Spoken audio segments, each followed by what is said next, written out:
നമസ്കാരം. ഇന്ന് നമ്മൾ ചെയ്യാൻ പോകുന്നത് ചില്ലി ബീഫാണ്. അപ്പോൾ ഇതിന് വേണ്ട സാധനങ്ങൾ എന്തൊക്കെയാണെന്ന് നോക്കാം. ആദ്യം നമുക്ക് ബീഫ് ഒന്ന് മാരിനേറ്റ് ചെയ്തെടുക്കണം. അപ്പോൾ അതിനായിട്ട് ഞാനിവിടെ 1/4 കിലോ ബീഫ് എടുത്തിട്ടുണ്ട്. ഇത് ഇതുപോലെ ചെറിയ സ്ട്രിപ്പായിട്ട് വേണം കട്ട് ചെയ്തെടുക്കാനായിട്ട്. ഇതുപോലെ നീളത്തിൽ കട്ട് ചെയ്തെടുക്കണം.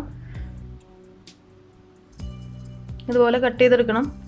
ഇതിപ്പോൾ വീഡിയോയിൽ കാണുമ്പോൾ വലിപ്പം തോന്നും, പക്ഷേ ഇത് അധികം വലിപ്പമൊന്നുമില്ല. തിന്നായിട്ടുള്ള പീസായിട്ടാണ് കട്ട് ചെയ്തെടുത്തേക്കുന്നത്. പിന്നെ വേണ്ടത് 1/4 ടീസ്പൂൺ മഞ്ഞൾപ്പൊടി, 1 ടീസ്പൂൺ മുളക് പൊടി, 1 table spoon soya sauce, 2 table spoon cornflour, 2 table spoon chilli sauce, അതല്ലെങ്കിൽ ചില്ലി പേസ്റ്റ്. ഇവിടെ ഇപ്പം ഞാൻ എടുത്തേക്കുന്നത് ചില്ലി സോസാണ്. ഇത് നല്ല എരിവുണ്ട്. പിന്നെ ആവശ്യത്തിന് ഉപ്പ്. ഇതെല്ലാം ചേർത്തിട്ട് ഒന്ന് മാരിനേറ്റ് ചെയ്തെടുക്കാം.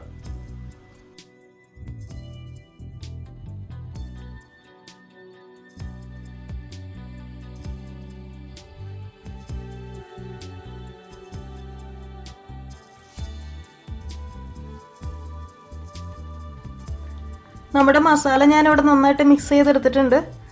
ഇത് മിക്സ് ചെയ്യുന്ന സമയത്ത് ഇത് നല്ല ടൈറ്റായിട്ട് പോകാമെന്ന് തോന്നുവാണെങ്കിൽ ഇതിൽ കുറച്ച് വെള്ളം ഒഴിച്ച് മിക്സ് ചെയ്തെടുത്താൽ മതി. അതല്ലെങ്കിൽ 1 ടേബിൾ സ്പൂൺ വിനീഗർ ഒഴിച്ചാലും മതി, കുഴപ്പമൊന്നുമില്ല. അതുപോലെ തന്നെ ഈ സമയത്ത് ഉപ്പൊക്കെ നോക്കുക. എന്നിട്ട് നമ്മുടെ ബീഫ് നന്നായിട്ടൊന്ന് മാരിനേറ്റ് ചെയ്തെടുക്കുക.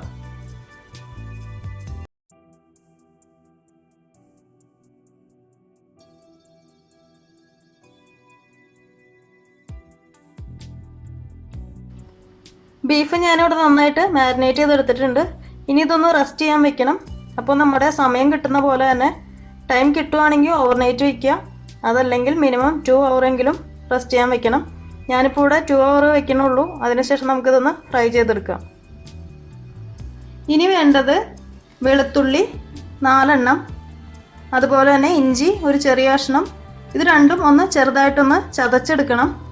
പിന്നെ 1 ടേബിൾ സ്പൂൺ ചില്ലി സോസ്, ആവശ്യത്തിന് കറിവേപ്പില, പച്ചമുളക് 3 എണ്ണം, ആവശ്യത്തിന് ഓയിൽ.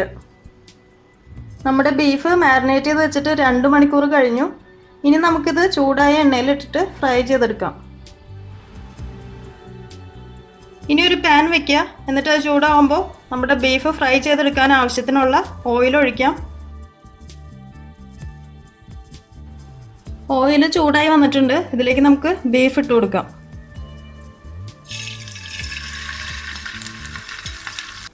ബീഫിൻ്റെ പകുതി ഞാനിപ്പോൾ ഇവിടെ ഫ്രൈ ചെയ്യാനായിട്ട് ഇട്ടിട്ടുണ്ട്. ഇതിനി ഒരു ലോ ഫ്ലെയിമിൽ ഇട്ട് ഫ്രൈ ചെയ്താൽ മതിയാവും. എന്നിട്ട് ഫ്രൈ ആവുന്നതിനനുസരിച്ചിട്ട് തിരിച്ചു മറിച്ചിട്ട് കൊടുക്കുക. അങ്ങനെ നമ്മുടെ എല്ലാ ബീഫും ഞാനിവിടെ ഫ്രൈ ചെയ്തെടുത്തിട്ടുണ്ട്. ഇനി നമുക്ക് ഈ ബീഫ് ഫ്രൈ ചെയ്ത ആ ഓയിലിൽ തന്നെ കുറേ നേരത്ത് മാറ്റി ഏകദേശം ഒരു 2-3 ടേബിൾ സ്പൂൺ കാണും. അതിലേക്ക് നമുക്ക് ഇഞ്ചിയും വെളുത്തുള്ളിയും ഇട്ടിട്ട് ഫ്രൈ ചെയ്തെടുക്കാം.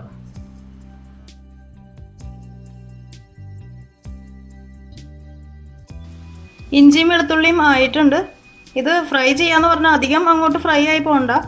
നമുക്ക് ഇതിൻ്റെ ആ ഒരു ഫ്ലേവർ ബീഫിൽ വരണം. അപ്പോൾ അതുകൊണ്ട് ഒരു ലൈറ്റായിട്ടൊന്ന് ബ്രൗൺ കളറായിട്ട് കിട്ടിയാൽ മതി. ഇനി ഇതിലേക്ക് നമുക്ക് പച്ചമുളകും കറിവേപ്പിലയും ചേർക്കാം. അടുത്തായിട്ട് നമുക്ക് ചില്ലി സോസ് ചേർക്കാം.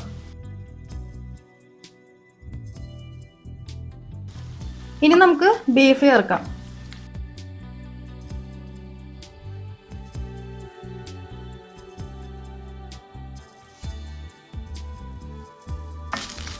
അപ്പോൾ നമ്മുടെ ചില്ലി ബീഫ് റെഡി ആയിട്ടുണ്ട്. നമുക്കിനി സ്റ്റൗ ഓഫ് ചെയ്യാം. നമ്മുടെ ടേസ്റ്റി ചില്ലി ബീഫ് ഇവിടെ റെഡി ആയിട്ടുണ്ട്. ഇതൊന്ന് ട്രൈ ചെയ്ത് നോക്കുക. എളുപ്പത്തിൽ ചെയ്യാൻ പറ്റും. ബാച്ചിലേഴ്സിനൊക്കെ ഈസി ആയിട്ട് ചെയ്യാൻ പറ്റുന്ന ഡിഷാണ്. അപ്പോൾ മസ്റ്റായിട്ടും ട്രൈ ചെയ്യാം. അടുത്ത ദിവസം നമുക്ക് കാണാം. താങ്ക്